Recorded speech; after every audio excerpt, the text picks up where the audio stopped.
કે મેં કરું પણ સાંઈ બાબાએ એમ કહેલું કે દરેકને શક્ય માર્ગે મેં બધું જ પૂરું પાડું છું।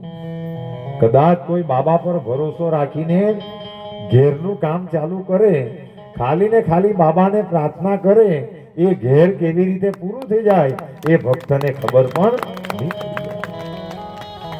એક બાઈ સાંઈધામની અંદર એમની પરિસ્થિતિ મુજબ આટલું અનાજ લઈને આવતી હતી, પણ વડીલ બાઈ હતી એટલે એને વધારે વજન ઉચકાય નહીં અને સાંઈધામમાં બાબાના ચરણમાં મૂકી દે।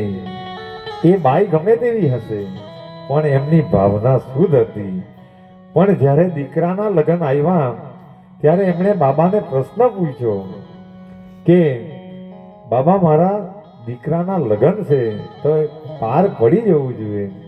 તો બાબાએ એમ જવાબ આપ્યો કે તુએ આજ સુધી છે જે ઉગાડેલું છે એ બહાર આવે અને તને યશ મળી જાય। એ બાઈ તો આટલું જ અનાજ બાબાને અર્પણ કરતી હતી, પણ એ બાઈએ જ્યારે લગ્ન પરિપૂર્ણ થયા ત્યારે એમ કહ્યું કે કાંથી પૈસા આવ્યા, કાંથી અનાજ આવ્યું, મને એની કંઈ પણ જાણ નહીં થઈ અને ચાંદલો એટલો મોટી ચાંદલાની રકમ થઈ કે બધું જ દેવું ચાંદલામાં પડી।